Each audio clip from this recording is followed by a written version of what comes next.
Hello everyone, Sam is here from creativetrainingsystem.com, making this a small video about US dollar index just before the news. What news?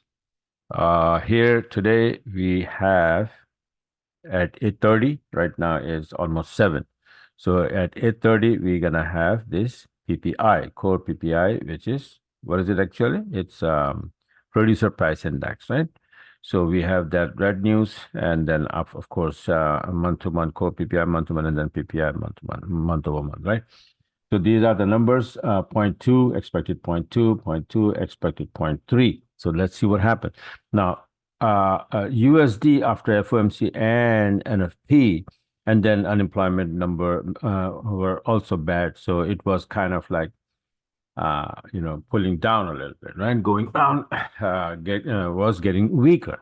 So let's see. I made a couple of charts, both scenarios, up and down. In case of the good news, gonna get strong. Bad news is gonna get weaker, right? So roadmap, we are gonna make the roadmap. Whichever way the news comes in, it's gonna go. But how and where and when, right? So these are the things that we have to pay attention to. So what the heck is that? Okay, no, not this one. This one. So first scenario, that if the news comes out good, so what's gonna happen is gonna go up. So this is the chart. This is a USD weekly chart, right? If you pull the fib from here to here, then we have this A, B, and then it's like going to the upside, making higher high here, right? And if the good news comes out, it's gonna go up here.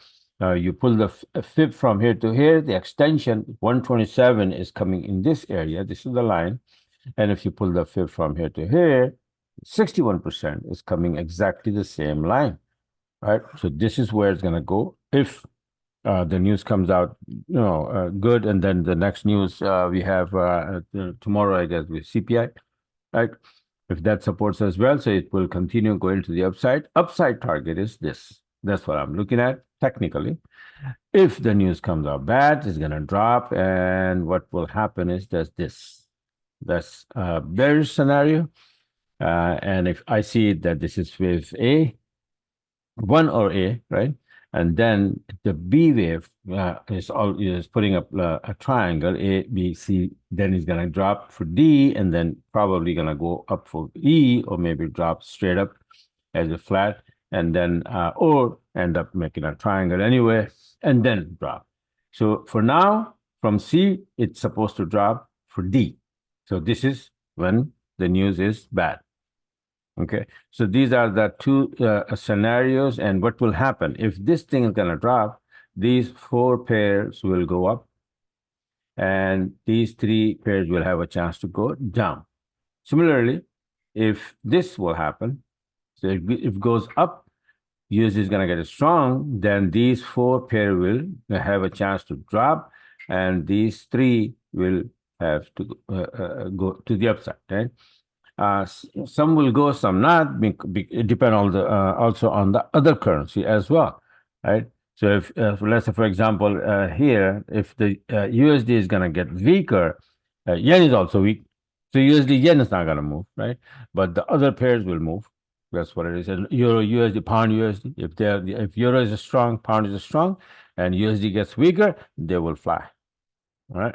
So, manage yourself accordingly, trade yourself accordingly, and then your whatever the strategy you use. If not, then go on my website here, creativetrainingsystem.com. You can use my strategy, my system, right, to make the entry in these pairs. 7 of these pairs will move after this PPI and then CPI. So let's see what happens. All right. So thanks for watching, and have a great rest of the week. And don't forget to subscribe my YouTube channel so you can get these videos as soon as I upload them. Bye for now, and talk to you guys later.